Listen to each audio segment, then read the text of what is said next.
আশা করি সবাই ভালো আছো। তো চলো আজকে আমাদের ক্লাসটা শুরু করা যাক। ওকে, আজকে আমরা ব্লেন্ড অপশনের কাজ দেখব। ব্লেন্ড অপশন দিয়ে আমরা কিছু একটা তৈরি করব, ঠিক আছে? ব্লেন্ড অপশনের কাজ আমরা আগে একটু দেখেছি অল্প স্বল্প। আজকে দেখব যে মোটামুটি এটা দিয়ে আসলে কি করা যায়। ব্লেন্ড অপশন এবং ওখানে আরো একটা অপশন থাকবে, ব্লেন্ড অপশন, আর এখানে ডিরেক্ট অ্যান্ড ট্রান্সফর্মের মধ্যে এই যে রাউন্ড যে অপশনটা আছে, এই দুইটা অপশন দিয়ে আমরা আজকে একটা জিনিস তৈরি করব, ঠিক আছে? তো আমরা যে জিনিসটা তৈরি করব সেটা হচ্ছে অনেকটা আচ্ছা, আমরা তৈরি করি, আমরা অনেকটা টেডি বিয়ার টাইপের জিনিস তৈরি করব, ঠিক আছে? টেডি বিয়ারের যে আম, ইয়েটা আছে না, কটন গুলো আছে না, টেডি বিয়ারের হ্যাঁ, হ্যাঁ। শরীরটা যেরকম হয়, এটা একটু ওরকম টাইপের কিছু তৈরি করার চেষ্টা করব, ঠিক আছে? টেডি বিয়ার টাইপের কিছু একটা তৈরি করার চেষ্টা করব। তো আমরা সর্বপ্রথমে উম টেডি বিয়ার টাইপের জিনিস তৈরি করব। আমরা চেষ্টা করব হচ্ছে কি শেপ নিব, এটা হচ্ছে চিন্তা করতেছি আমরা। আচ্ছা, আমি একটা ডি শেপ নিয়ে একটা কাজ করেছিলাম অনেক আগে, সেই শেপটা নিয়ে একটা বিষয় আজকে দেখাই। তো আমি দেখাচ্ছি আসলে এই এটা করা যায় এরকম। এটা অনেক কিছু দিয়েই করা যাবে, ঠিক আছে? যে কোনো জিনিস দিয়ে যখন যেটা মনে হবে সেটা করা যাবে। আমি আপাতত ডি শেপ দিয়ে কিছু একটা করার চেষ্টা করি। আমি চেষ্টা করব একটু মানে মোটা টাইপের কিছু নিতে। যেটা নিব সেটা একটু মোটা টাইপের নিলাম। আচ্ছা, মোটা নিয়ে আর যেরকম নিই আমি একটু নিলাম আর কি, ব্ল্যাক নাম বোল্ড রাখলাম। ওকে, আমি এরকম একটা ডি নিলাম। এই ডিটাকে আমি হচ্ছে স্টক কালার রাখবো। এই যে ফিল কালারটা আছে, এখানে ফিল কালারটা আছে, আমি ফিল কালারটাকে বাদ দিয়ে আমি একটা স্টক কালার দিব, আর এই ফিল কালারটাকে অফ করে দিব। অফ করে দেওয়ার পরে এটাকে হচ্ছে আমি রাইট ক্লিক করে ক্রিয়েট আউটলাইন করে দেব। নিয়ে এটাকে আমি যদি এখন এই ভিতরের যে দাগটা আছে এটাকে বাদ দিতে চাই, তাহলে কি করব? তাহলে এটাকে আনগ্রুপ করে আবার রাইট ক্লিক করে রিলিজ কম্পাউন্ড পাথ করব। ঠিক আছে, প্রথমে একবার রাইট ক্লিক করে আনগ্রুপ করে নিব, পরে রিলিজ কম্পাউন্ড পাথ করে নিব। করার পরে এখানে এই যে এটা রিলিজ হয়ে গেছে, এটাকে আমি এখন সিলেক্ট করে ডিলিট দিয়ে দিলাম। এখন আমি এই এই কর্নারটা বা কোনো একটা কর্নারে কোনো একটা অ্যাঙ্কার পয়েন্ট আমি কেটে নিব। তো আমি এই কর্নারটাই কাটতেছি। আমি সিজার টুল নেব, এখানে সিজার টুল আছে, এই যে এখানে সিজার টুলটা নিব, নিয়ে আমি এই কর্নারে একটা ক্লিক করলে আমার এই কর্নারটা কেটে যাবে। তো কাটছে কিনা সেটা আমি একটু দেখে আসি যে কাটছে কিনা। এটা আমি ডিরেক্ট সিলেকশন টুল নিলাম, নিয়ে এই কর্নারটা সিলেক্ট করলাম, করে আমি একটু এই যে কাটছে, এটা ক্লিয়ার। তো এটা যখন কাটছে তখন আমি হচ্ছে আমরা একটা কালার চুজ করব, কি কালারে তৈরি করব, ঠিক আছে? টেডি বিয়ারের কালার অনেক সময় হয় যে পিঙ্ক কালারের হয়, একটু মানে লালচে টাইপের কালারের হয়। তো আমরা একটা গ্রেডিয়েন্ট শেপ নিব, মানে যে কালারে করব সেই টাইপের একটা কালার আমরা আগে নিব, পছন্দ করব, দুইটা কালার পছন্দ করব। আমি কালার নিয়ে খুব একটা ভাবতেছি না, মোটামুটি আমি কি করতে চাচ্ছি সেটা একটু বোঝানোর চেষ্টা করতেছি। কালারটা আমি একটা ইলিপস নিব। ইলিপস নিয়ে আমি এটাকে গ্রেডিয়েন্ট কালার করব। আমি এখানে এই গ্রেডিয়েন্টটা করলাম। তো এই গ্রেডিয়েন্টটা করার পরে এখানে গ্রেডিয়েন্ট টুল নিয়ে কালারটা এডিট করব। আমি এখানে হচ্ছে আহ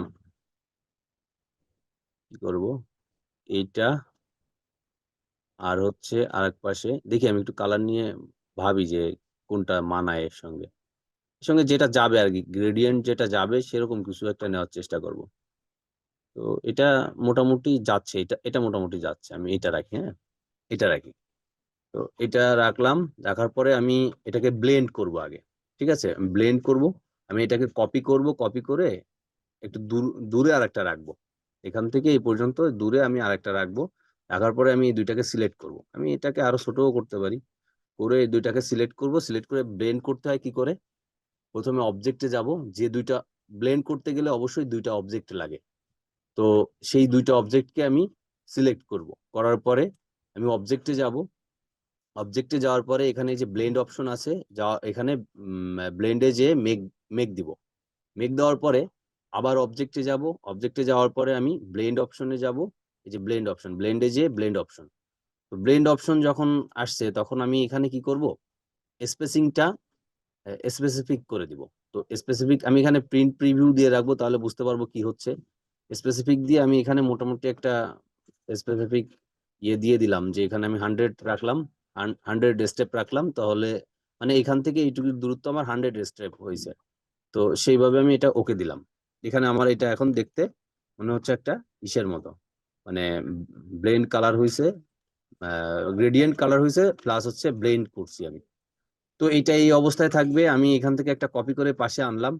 তো আমি এখন যে কাজটা করব, যে এইখানে যেভাবে ব্লেন্ড করা আছে, এই কালারটা আমার এখানে কিন্তু একটা পাতটাকে আমি কিন্তু সিজার দিয়ে কেটে আলাদা করে নিছি। এখানে কিন্তু আমার পাতটা দুইটা, মানে এই মাথাটা, এই কর্নারটা আমি হচ্ছে আলাদা করে নিছি সিজার টুল দিয়ে।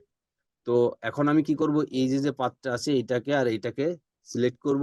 সিলেক্ট করার পরে আমি আবার অবজেক্টে যাব, অবজেক্টে যেয়ে আবার ব্লেন্ডে যাব, ব্লেন্ডে যেয়ে এখানে যে রিপ্লেস স্পেইন আছে না, রিপ্লেস স্পেইন, এটাকে ক্লিক করব। ক্লিক করলে আমার এখানে যেটা ছিল এটা এটার সঙ্গে রিপ্লেস হয়ে গেছে এই স্পেইনটা। তো এটা গেল একটা ব্যাপার। আর হচ্ছে এবার এটাকে কি করব, এটাকে আমার তো আমি যেহেতু চাচ্ছিলাম, আমার টার্গেট ছিল হচ্ছে আমি টেডি বিয়ার টাইপের কিছু বানাবো। তো এটাকে যদি টেডি বিয়ার টাইপের কিছু বানাইতে যাই, তাহলে আমার কি করতে হবে, আমি এখান থেকে কালার চেঞ্জ করলে কিন্তু এখন আর করতে পারতেছি না, ঠিক আছে। আমি কালার চেঞ্জ আগেই করে নিছি, এই জন্য এখন আর করতে পারতেছি না, ঠিক আছে। এখানে কিন্তু আর করতে পারবো না ব্লেন্ড করার পরে। তো আমার কালারটা এই জন্য আগের থেকেই সিলেক্ট করে নিতে হবে। এই জন্য বলছি যে আমি আগে কালারটা সিলেক্ট করব, ঠিক আছে। কালারটা আমি এমন ভাবে সিলেক্ট করব, এমন একটা অ্যাঙ্গেলে রাখবো যাতে করে আমার যে জিনিসটা বানাইতে চাচ্ছি সেই জিনিসটা যেন দেখতে সুন্দর লাগে। তো এখন আমি এটাকে সিলেক্ট করব, সিলেক্ট করে ইফেক্টে যাব, ইফেক্টে যেয়ে ডিরেক্ট অ্যান্ড ট্রান্সফর্মে যে এখানে যে রাউন্ড আছে যেটা, এটাকে ক্লিক করব। এই অপশনটা নিয়ে আমি এখানে প্রিভিউ যদি করা না থাকে প্রিভিউ করে নিব দেখে দেওয়ার জন্য। তো আমি এখানে এই অপশন থেকে সাইজটা বাড়াই দিব, সাইজটা একটু বাড়াই দিলাম। সাইজটা মোটামুটি একটা সাইজ দিয়ে দিব, যে 20 বা 19 এরকম কিছু একটা দিব। আর এখানে ডিটেইল এর থেকে এখানে আমি দেখবো যে আমার ওই শেপটা কোন পর্যায়ে গেলে আসতেছে। হ্যাঁ, একটা লুক তৈরি হচ্ছে না, ওই টাইপের কিন্তু একটা লুক তৈরি অলরেডি হয়েছে। এই এই টাইপের একটা লুক তৈরি হয়েছে, ঠিক আছে। তো আমি এটাকে যদি এই যে কর্নার গুলোকে স্মুথ চাই, তো আমি আরো স্মুথ করতে পারবো। এবং এখানে যদি এখানে আরেকটা অপশন আছে, এটাকে যদি ক্লিক করি তাহলে এটাও আমার চেঞ্জ হচ্ছে, আর এটাকে ক্লিক করলে এই যে এরকম হচ্ছে।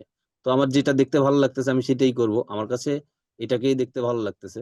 আগেরটা ছিল হচ্ছে এরকম না, আগেরটাই ভালো লাগতেছে মনে হয়। যেটা দেখতে ভালো লাগে আমরা সেটা করব, ঠিক আছে। আমি আগেরটা রাখতেছি, যেটা এই যে রিলেভেট রিলেটিভ ছিল, যেটা রিলেটিভটা রাখতেছি, আর এখানে স্মুথ করে দিচ্ছি। এখানে কর্নারও করতে পারি আমরা, স্মুথও রাখতে পারি। তো এরপরে আমার যেহেতু এই শেপটা তৈরি হয়ে গেছে, আমি এটা ওকে দিলাম। ওকে দেওয়ার পরে এখন দেখতে পাচ্ছি যে এখানে একটা এমন একটা শেপ তৈরি হয়েছে যে যেটা টেডি বিয়ার টাইপের লুক, তাই না। আমরা টেডি বিয়ার টাইপের জিনিসগুলোতে দেখি এরকম মানে শেপ গুলো কেমন যেন মনে হচ্ছে না, অনেকগুলো উলের কিছু দিয়ে তৈরি করা, একটু ফুলের ভেপে আছে, এই টাইপের কিছু। তো এখন এখানে সুন্দর একটা ব্যাকগ্রাউন্ড ইউজ করতে হবে যেটা এর সঙ্গে যায়, সেরকম ব্যাকগ্রাউন্ড ইউজ করলে এটা দেখতে আরো বেশি গর্জিয়াস হবে, ঠিক আছে। আমি একটু কোন রকম একটা ব্যাকগ্রাউন্ড ইউজ করার চেষ্টা করি। ব্যাকগ্রাউন্ডটা কি করব জানি না, কি ব্যাকগ্রাউন্ড দিলে বেশি ভালো লাগবে বুঝতে পারতেছি না, দেখি দিয়ে দেখি।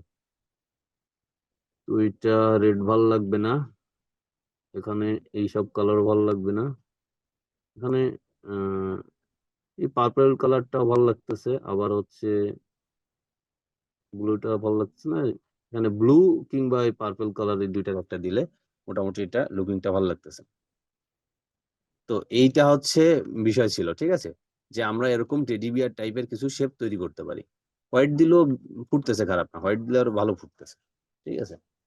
তো এইটা ছিল মূলত আজকে ব্লেন্ড অপশনের কাজ। ক্লিয়ার? তো এই ছিল আজকে আমাদের ক্লাস। পরবর্তী ক্লাসে আবার সবার সঙ্গে দেখা হবে। সে পর্যন্ত সবাই ভালো থাকো, সুস্থ থাকো। ধন্যবাদ সবাইকে। Thank you for watching.